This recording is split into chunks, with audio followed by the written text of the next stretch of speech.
very good afternoon, a very good morning to you all for joining us here for this press conference with the fact-finding mission on Venezuela. This is a virtual press conference. Joining us are the three experts of the fact-finding mission, Marta, Valiñas, Francisco Cox, and Patricia, Tappatá.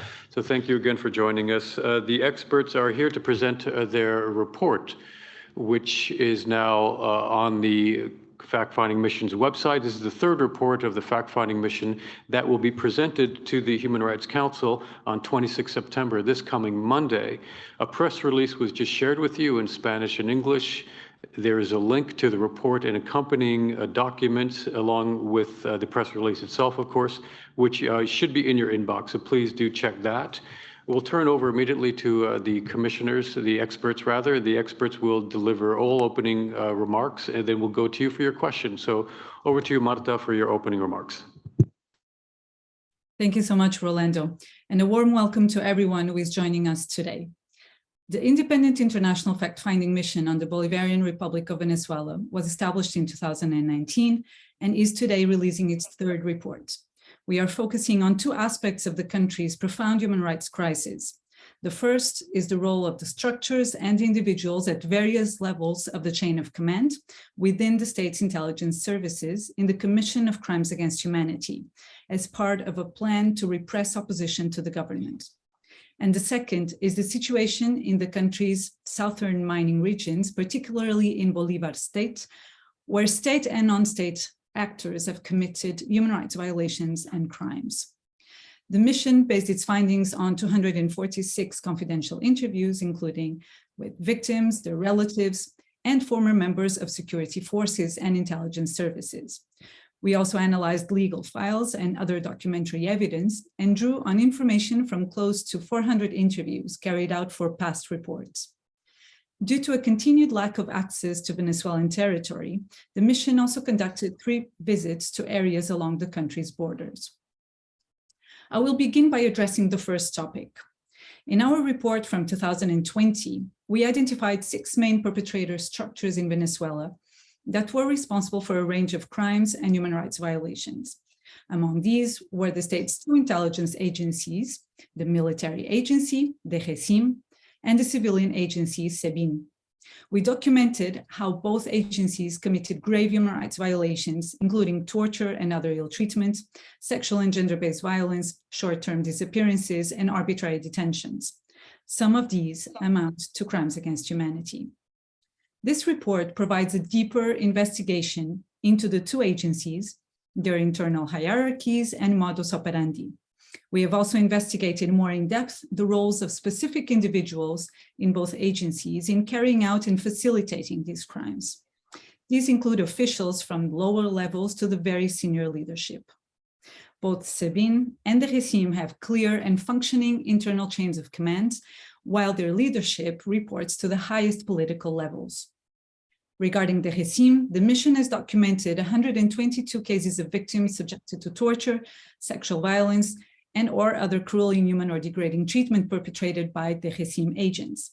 The vast majority were current or former armed force members or individuals associated with them. Torture was carried out in Bolivarian, the HRC51 headquarters in Caracas, as well as in a network of covert detention centers across the country. SEBIN, Venezuela's civilian intelligence agency, has played a crucial role in detaining real or perceived opponents to the government, including opposition politicians, journalists, human rights defenders, and protesters. The vast majority have been held in El Helicoide detention center in Caracas, where torture was rife. Both the HRC51 and SEBIN are led by a director general who reports directly to the president. 2 units in each of these agencies, the investigations and special affairs departments in the HRC51, and the director of strategic investigations and the director of immediate actions in SEBIN were implicated in a range of violations and crimes. The mission's investigations show that the acts of violence documented were not conducted by random and unconnected individuals acting alone within SEBIN and the HRC51. Instead, the HRC51 and SEBIN were part of a machinery designed and deployed to execute the government's plan to repress dissent and cement its own grip on power. This plan was orchestrated at the highest political level, led by President Nicolas Maduro and supported by other senior authorities.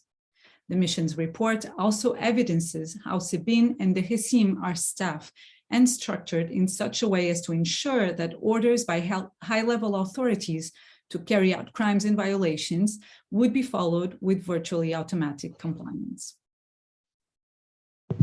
Francisco, please, the floor is yours.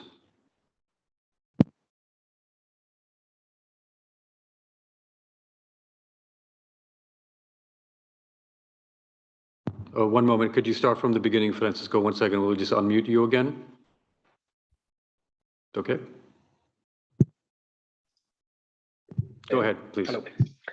Violations by both agencies continue to this day. They have also taken place in a climate of almost complete impunity. The handful of intelligence officials who have been held to account have been low-ranking. There have been no meaningful efforts by the Venezuelan authorities to hold perpetrators to account in a way that would address systemic violations, ensure a change in practice, and provide justice and redress to victims.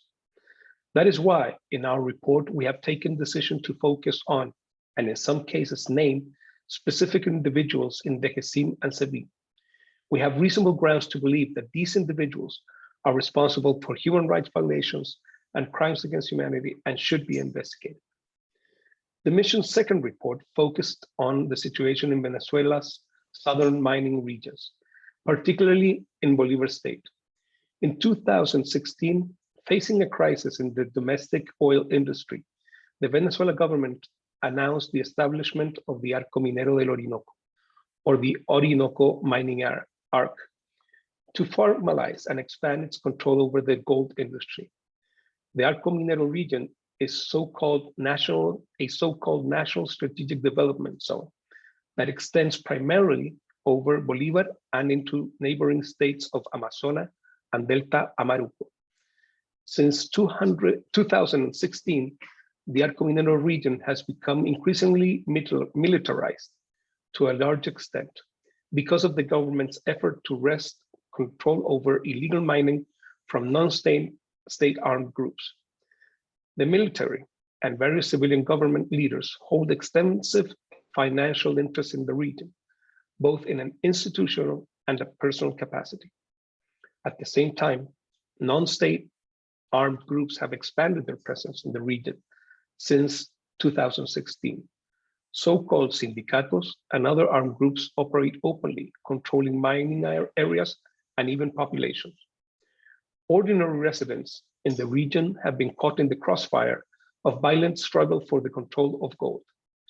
Both state and non-state actors have committed crimes and violations, including killings, disappearances, extortion, corporal punishment, and sexual and gender-based violence. Authorities not only fail to prevent and investigate such abuses, but on occasions appear to engage in a level of collusion or even active collaboration with armed groups. Thank you. Now we'll hear from Patricia. Patricia Tappatá. Go ahead. Bolivar state is also home to indigenous populations, including in the southern Gran Sabana municipality. The mission has documented in depth several cases where state forces have attacked indigenous populations, committing a range of violations. These include clashes following the opposition's attempt to move humanitarian aid into Gran Sabana from Brazil in 2019.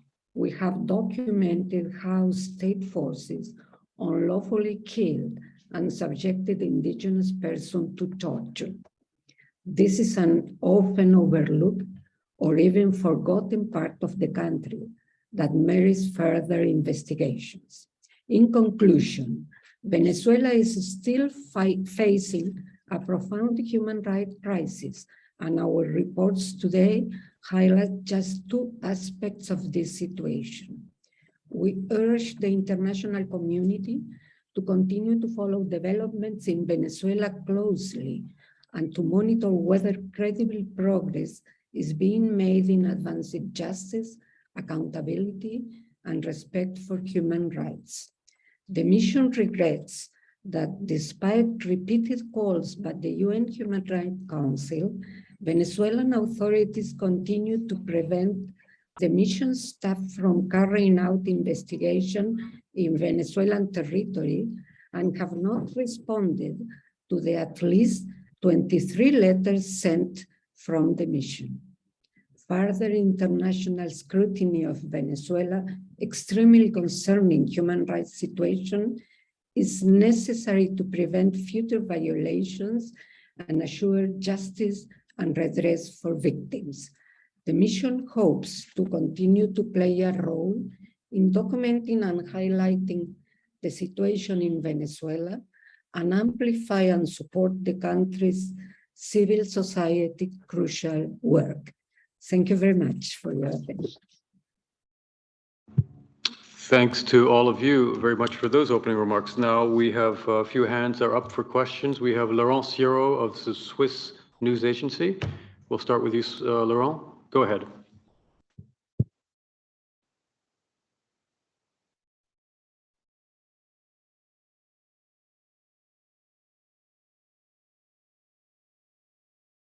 Okay, Laurent, I think your mic isn't working, so maybe if you want to, let's move on to Antonio of Spanish News Agency, then we'll come back to you, Laurent. Antonio, go ahead. Thank you, Rolando. Good afternoon. I have two questions. First one is, you mentioned in the report about SEBIN and JESIM that all the orders came from Nicolás Maduro, the president, and in the SEBIN case also from Diosdado Cabello. So do you think that sitting these two people on a tribunal would be enough to ensure justice, or do you also want to see in these tribunals these 11 people that you mentioned in the report? And this brings to my second question. Of these 11 people you mentioned, 6 in JESIM and 5 in SEBIN, 4 of them their names are not mentioned. They are left in anonymity. So why is that? Is because they request this in exchange for cooperation, or can you tell us something more about these 4 people? Thank you. Thank you, Antonio. Over to you for your responses, commissioners.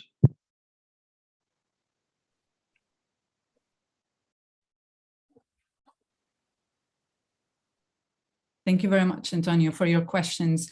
I think I would suggest that Francisco would take the first and I'll take the second question. Thank you.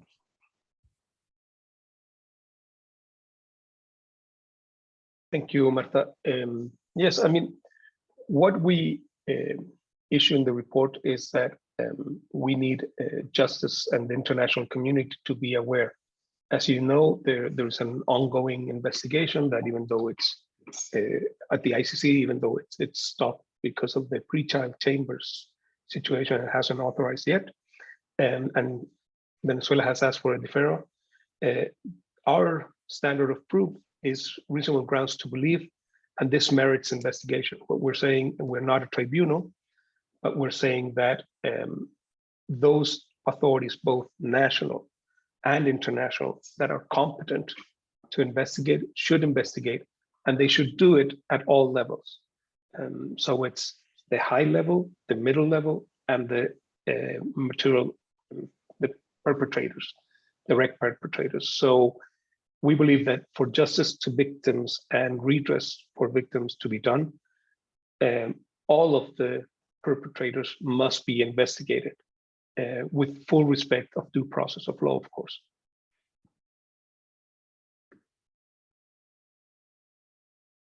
Thank you, Francisco. Yes, I would also add that indeed, all levels, whether it's national courts or in international jurisdictions, but particularly the primary responsibility for investigating and prosecuting these individuals lies with the Venezuelan authorities, and therefore we believe that all levels should be investigated by these authorities. And it is definitely not enough to investigate and prosecute these individuals, but other structural changes are needed in order to lead to a genuine change in practices within these entities. As to your second question, Antonio, regarding why out of these 11 individuals that we have investigated more in depth and that we identify in the report, why 4 of them are anonymized. And the reason for that is when we decided to identify individuals in our report, we conducted a thorough security analysis of risks involved, primarily, of course, to our sources of information and primarily to the victims of these violations, but also, of course, security risks potentially faced by our own team and also by the persons that we would identify in our reports. And we have, on the basis of that thorough assessment, concluded that it would be wiser to anonymize the names of the individuals that are at lower levels within the hierarchies of these institutions due to the risk of them being subjected to scapegoating, while individuals placed in higher levels within these hierarchies would evade accountability. That was the reason. Thank you for your questions. Thank you both very much. We'll now try Laurent Siro, a Swiss news agency once again. Let's see if mic works. Go ahead, Laurent. Seems that there may be a problem. I maybe suggest that you disconnect and then connect again. Sorry about that, Laurent. That said, we'll move on to Paula Dupras of Swift's Info. Paula, go ahead. Yes, hello. Thank you for presenting the report. I have a few questions. First of all, I was wondering, you mentioned the situation or the repression of the indigenous peoples on the border in 2019. I'm just wondering, whether this repression has continued, in which forms, and also there have been quite a notable number of indigenous people from this region who have left the country to go to Brazil. I'm wondering if you have some idea regarding the flow of migration from these communities, and also regarding the mining operations. I'm wondering if you were able to estimate the amount of income that the state actually generates from this activity, and also, yeah, the access a little bit more, if you can elaborate a little bit more on the access that you had in these regions in Bolivar, as well as throughout along the border there. Thank you, Paula. I would suggest that Patricia would start answering your question, and then maybe Francisco could add, and I can also add perhaps on your third point. Thank you.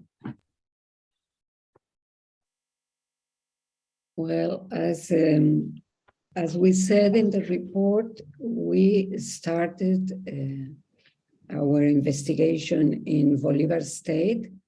That is the wider state in the country, but we are aware that there are other situations with indigenous communities that should be going deep research in further analysis. Seeing this is a considerable group of population from indigenous origin that leave the country and go mainly to Brazil. And this is not in our mandate and not in our capacity to estimate how large is this migration. In the other hand, is it's important to say that in the whole region of the mining areas, we see a paradoxical situation that is an area that is not received the attention from the world and from the Venezuelan state also, and is at the same time a region that produce a big amount of goods in a licit and illicit ways.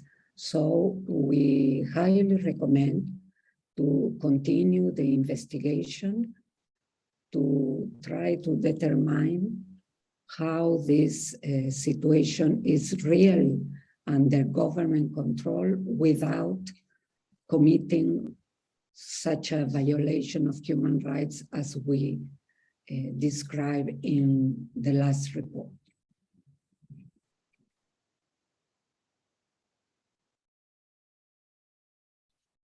Just to add a little bit, both the team and us as expert visit different frontiers in the region. So we were able to talk to indigenous persons from, and leaders from different regions. And they actually spoke about the threats that they have received, the reasons why they had to leave. And obviously this is related with crimes committed by sindicatos and human rights violations tolerated by agencies. So yes, we were able to talk to them and about the amount. We don't have an exact figure, of course, of the gold production, but the data from Central Bank of Venezuela dates back to 2019. And since the lack of transparency and up-to-date information, we can't give an exact figure. However, estimates from different sources say that 70 or 90% of the gold from Arco Minero is illegally sourced. And I think you would take the last one, Marta. Yeah, I believe you addressed already the issue of access, but I'd also like to add to, in response to your question about the mining operations and the income it generates, as Francisco pointed out, we wouldn't be able to give an exact figure of that. But also what is interesting for us and what we highlight in our report is that well, not only the illicit activities around gold mining and the expansion of those activities in recent years, but also the interest of individuals that are close to the central power, meaning the government of Venezuela in the region and in these gold mining activities. As we know, since the establishment of the Arco Minero as a specific region in 2016, this created opportunities for these individuals close to the government, both at the central level and at state level, to generate personal wealth. And this also includes the Bolivarian National Armed Forces and their involvement in the gold mining sector. So it is what we have indications of is that Venezuelan military and political elites have benefited financially from gold mining related activities in the Arco Minero region. Thank you all very much. We'll now turn to Jamie Keaton of the Associated Press. Go ahead. Good morning. Good morning, all. Thank you for making yourselves available. Thanks, Rolando, for taking my question. I just wanted to make sure I understood sort of, you mentioned in there that that abuses and violations are continuing and that the situation remains bad. Obviously, the real highlight to your findings, I think, came 2 years ago when you mentioned the crimes against humanity, as you've already mentioned today. I just wanted to try to understand to what extent are these violations and rights abuses continuing? In other words, are you still seeing arbitrary killings? Are you seeing sexual and gender-based violence to the same extent? Just how much of that has evolved in each of those, the extortion, disappearances, corporal punishment, all these various aspects. Are all of those things continuing or some of them being moderated? Thank you so much. Patricia, would you like to take that question just to follow the sequence?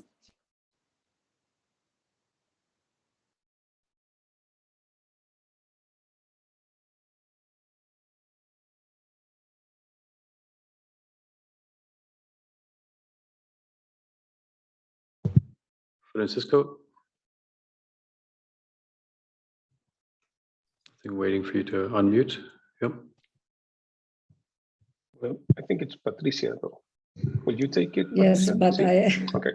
I am looking. Pardon me. Go ahead, Patricia. Disculpa, Patricia. Yes. No, it's okay. It's okay. I just want to mention, but I am looking for exactly the numbers of persons that are still in arbitrary detention in the facilities of DGCIM and Seville. This is at least 77 persons in DGCIM and more than 10 to 15 in Seville. Although we can't say right now that extrajudicial execution is a daily situation as it was in 2017 to 2019, is important and very relevant to remember that all these people that are still in arbitrary detention is suffering torture, ill treatment, and in many cases, sexual and gender violence in a very frequent way. This is from my side. Francisco.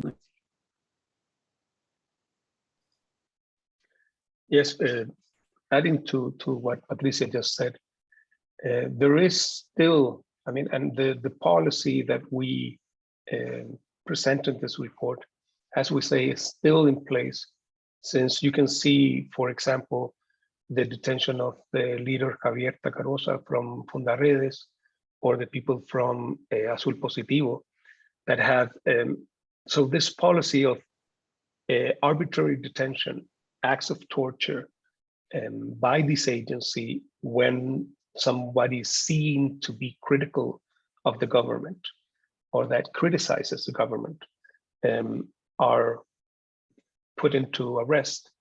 And these arrests, are followed by ill treatment, torture, and conditions that are in violation of human rights standards. So yes, the policy is still there and the structures are still there. If you see also the report, many of the people that we mentioned have received either a rising in the positions, or like one of the persons has been moved to a position to kind of protect them from the scrutiny, the international scrutiny. And this is Franco Quintero, who is now in the airport. So we still see this policy and this power structure and policy in place, and it's still headed by the same people. And if you see, as we say, in the structures, there's movement, and there's a system that in the lower ranks, people can be moved easily. So if they change in the lower levels, not necessarily the policy changes.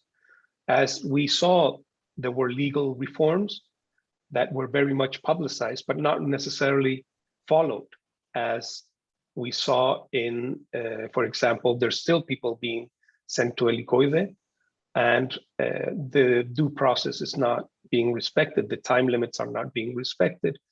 So yes, we believe that the situation is still ongoing.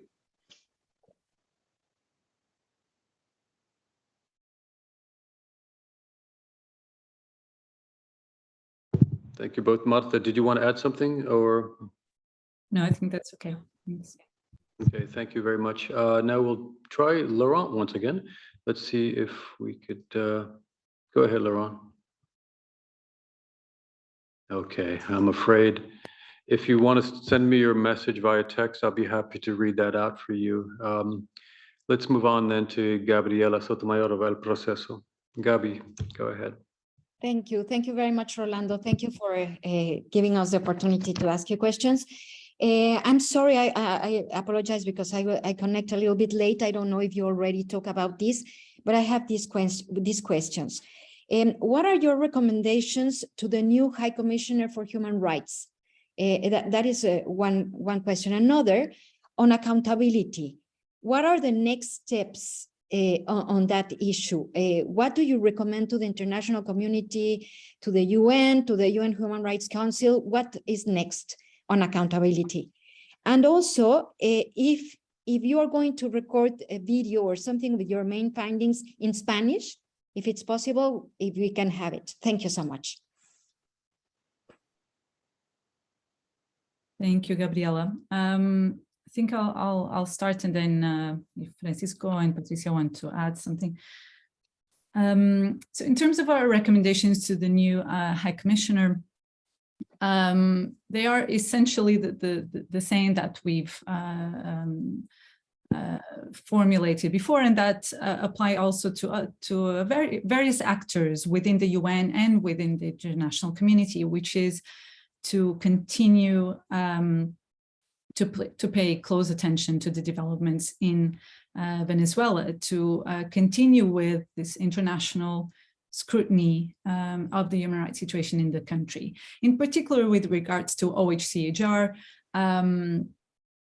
we welcome, of course, the cooperation that the Venezuelan authorities have had with the Office of the High Commissioner, and we urge the authorities to continue and enhance that cooperation in view of an improvement in the human rights record in the country. We believe, since the creation of our mission, that the role of our mission and the role of the Office of the High Commissioner are complementary. We believe that the type of investigations and documentation that the mission has been conducting contributes to the technical assistance work carried out by the High Commissioner or by other actors and states, in the sense that we document in detail individual cases, and through that documentation, it is possible for a range of actors to know what is the real practice on the ground, what is happening beyond announced reforms or promises. What is the reality in individual cases? And that's what we've been contributing with our reports. And we believe that this can and should be used by the Office of the High Commissioner and other actors as well that are interested in the situation in Venezuela. So we definitely recommend that the technical assistance work done by the Office of the High Commissioner continues and takes into account our findings as well. And related to that, your question regarding what is next in terms of accountability, as I was mentioning, the type of information that we share publicly in our reports we believe is crucial to processes of accountability, whether these take place within Venezuela or in international jurisdictions. We believe that the type of information that we are offering, and particularly in this report, again, very detailed information, not only about individual cases, but also in this current report about individuals that are implicated in the commission of grave human rights violations and crimes, is an important step towards accountability. So we're very, we welcome, of course, the announcement by the International Criminal Court that they would now request from the ICC's pretrial chamber an authorization to begin their investigations, and we very welcome this step, the initiation of an investigation by the ICC. We reiterate that the primary responsibility in terms of accountability lies with Venezuelan authorities, but in both cases, we believe that what needs to happen is that individuals that have already been identified by our mission and by other actors need to be investigated and then prosecuted accordingly. But also accountability also requires not only judicial processes, but also, as I mentioned already, a change in practice. And this includes genuine institutional, structural reforms as well of these entities that have been implicated in the commission of grave human rights violations. Thank you. Thank you. We will turn back to Antonio of FA. Go ahead, Antonio. Yep. Thank you. So 2 more questions. First one is, how many people do you think have died or disappeared in El Helicoide and Boleta? I don't know if this number is in the report or you have at least some estimation. My second question is, are you optimistic on the renovation of your mandate that is finishing now? And how bad would be for the human rights in Venezuela if this mandate is not renovated? Thank you.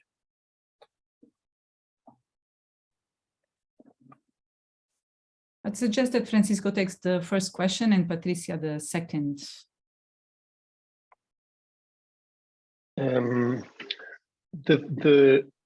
The numbers of acts of torture we put in 107, and the alleged arbitrary detentions in 142. And so those are the figures that are in the report and that we have. As we say, the whole practice of torture and arbitrary detention that is detailed in the reports, both in Helicoide and Boleta, Helicoide Sevin, Boleta Vejesin, had installed the practice of torture as a systematic procedure or crimes committed to those that were detained in those centers. So that's basically our findings.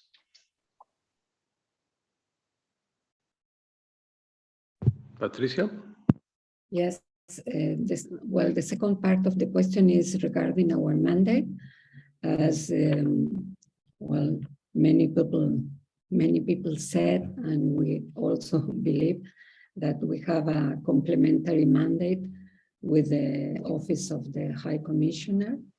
And as all of you know, the ICC is starting to act regarding Venezuela.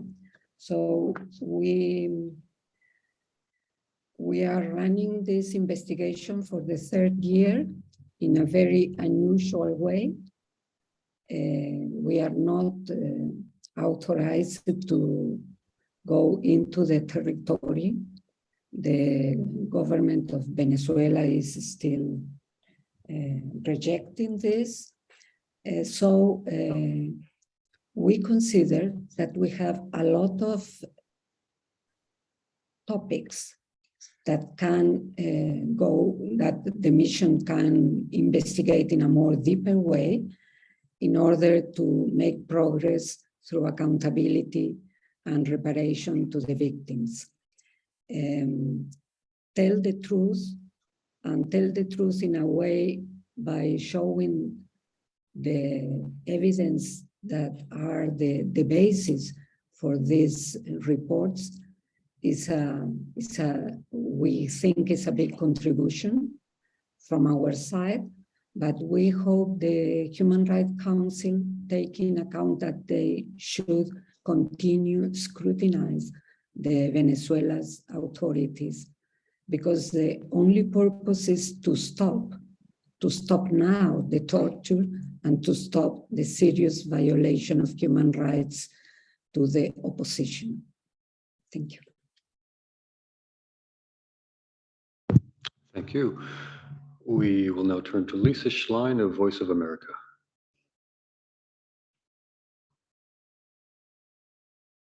Thank you, Rolando. Yep.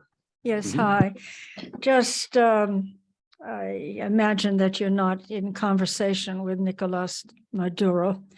Nonetheless, do you send your report to the Venezuelan government? Did you get a response, or do you expect to get a response? Do you think they read it? Thank you.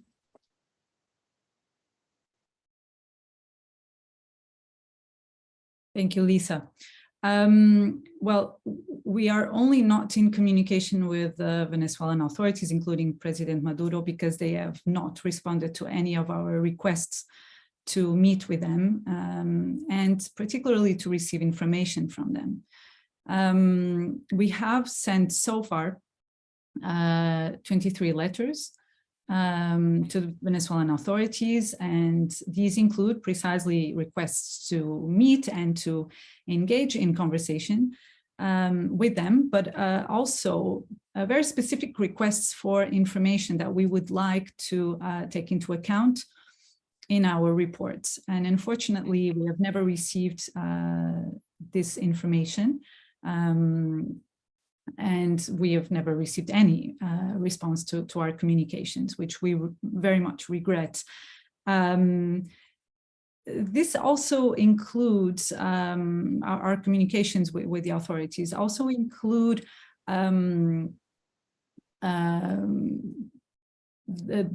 us giving them the opportunity to respond to specific allegations that we have received from direct victims and other sources of information, and that we would like them to respond to before we actually publish our reports. But so far, they have chosen not to do so. Therefore, we have not received any response at all, and on the basis of that, we do not expect to receive a response. But of course, we always pay very close attention, if there should be one, to this report in particular.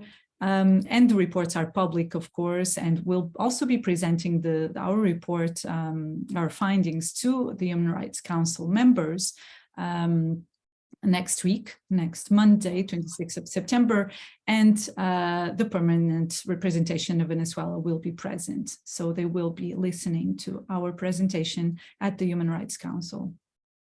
Thank you, Lisa. Thank you, Marta. If you permit me, I'll just read out a question from Laurent Sierra, since he wasn't able to connect with the audio.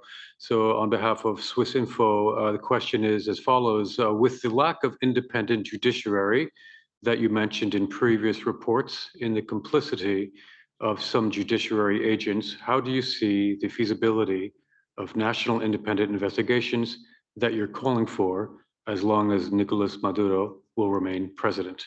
So again, from Laurent Sierra, Swiss News Agency.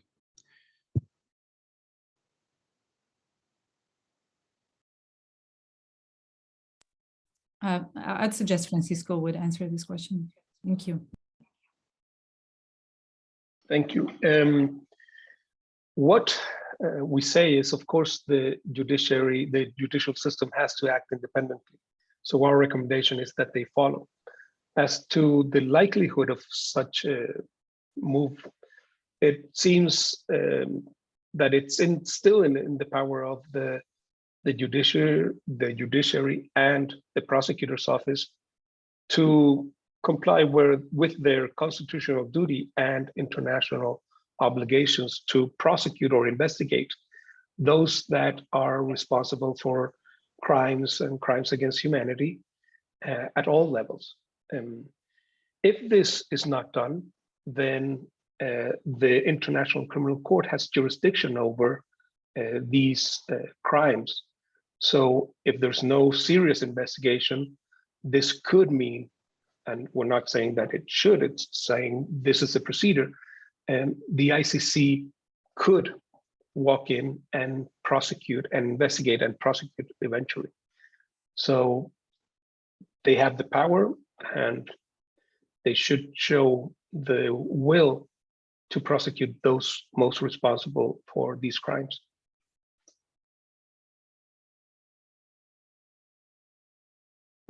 Thank you, Francisco. I have one question which just popped up on the chat. If you just permit me, I will read this out. This is a question from Regina Garcia of AP. The question is, as you know, there's no real separation of powers in Venezuela. So in terms of national authorities investigating some of these findings, do you expect this to happen during Maduro's government? Over to you. Patricia, would you like to take the question?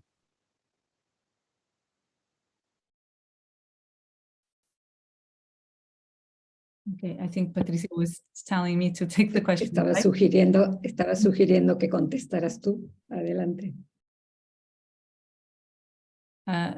Rolando, I'm going to ask you to just repeat the second part. Absolutely. Maybe I'll just read the full question again. As you know, there's no real separation of powers in Venezuela. So in terms of national authorities investigating some of these findings, do you expect this to happen during Maduro's government? Thank you. Yes, I think that's a very similar question to the one that Francisco just replied to. We have indeed documented very thoroughly in our report last year the ways in which, the ways in which the judicial system the justice system rather in Venezuela lacks impartiality and independence, and how this affects the cases that we have been investigating and documenting in our reports, in the sense that it shields perpetrators from accountability and impedes victims from accessing justice. Now, we have also included in our report and in our communications certain instances where some investigations and even some prosecutions have taken place. But as we've also pointed out, this has been typically cases involving lower ranking officials, at times not encompassing the full range of crimes or violations that we had identified. And so we do conclude that indeed there hasn't been real and complete full accountability for the type of violations that we've documented. So definitely, we think that there would need to be a change in practice also at the level of the justice system in order to achieve full accountability and justice for victims. That is why we urge authorities in Venezuela to change their practices, but we also urge international jurisdictions to take a close look at the type of violations that we've been documenting and the associated responsibilities that we're also pointing at. But we would, of course, I think all of us like to see some genuine movements within Venezuela, given that international jurisdictions such as the ICC, of course, have a complementary role as well. And the primary responsibility lies with Venezuelan authorities. So we do call upon that, even if we have identified very serious obstacles towards that end. Thank you very much, Marta, Francisco, and Patricia. I think we'll have to, okay, before I, additional question, if that's okay with you, from Carmen Lucia, El Tiempo. Carmen, go ahead. Thank you very much, Rolando. I would like to know if universal jurisdiction is a possibility in this case, please. Thank you. Francisco. Thank you. Yes, of course, those countries that have universal jurisdiction have it for torture and crimes against humanity. As our previous reports have said, these are crimes that are being committed in Venezuela. Therefore, the countries that have universal jurisdiction, with respect of their procedural standards, can take jurisdiction as by universal jurisdiction. So the short answer is yes, these are crimes that could be prosecuted, like I say, satisfying the procedural requirements of each country. And this is why we have also named the individuals responsible.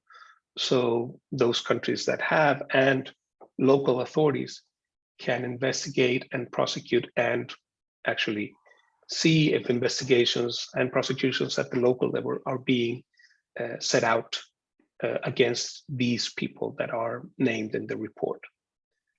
Marta, I don't know if you want to go back to Antonio's. Okay.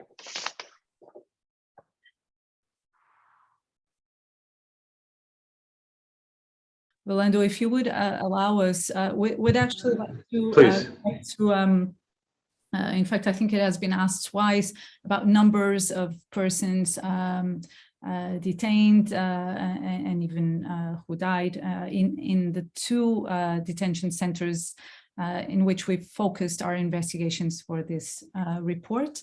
I think this is of value to everyone. And you'll see more, of course, information on this in our reports. As you know, we submit one report which is shorter. It's the official report that is submitted to the Human Rights Council, but then we have accompanying conference room papers with detailed findings on each of the two areas of focus. And I invite all of you to read those and you'll find some of this information there more in detail. But in any case, the mission so far has investigated and documented about 93 people who have been detained in Sebin, out of which 51 persons have been submitted to torture. And as we speak, and on the basis of the information to which we've had access, there are still 70 individuals currently detained in Sebin's detention center, El Helicoide. Now, in relation to the regime, we have investigated and documented the cases of 122 persons that have been detained by the regime, out of which 77 have been subjected to torture. And this includes sexual violence, by the way, when I mentioned torture. And still at this point, there are between 15 to 20 individuals currently detained in the regime's headquarters and detention center in Bolivia. Now, I want to just add as well that for a number of reasons, we always need to prioritize our investigations. And this does not mean that, that these numbers are exhaustive. Of course, these are the numbers that we have been investigating and documenting. And also we've focused our investigations in these two particular detention centers in Bolivia for the regime, El Helicoide for Sebin, but there are other detention centers, including covert detention locations used by these two entities around the country. And so these numbers in no way reflect the totality of the individuals that have been detained and that have been subjected to torture by these two agencies. Thank you, Marta, for those clarifications. Very much appreciated. And once again, thank you to the three experts for joining us in this press conference. They will be here to present this report and the accompanying documentation on Monday, the 26th, to the Human Rights Council. I would encourage you, as just mentioned by the chairperson, to read the full reports and these documents. And thank you once again for joining us, and we'll see you next week. Thank you.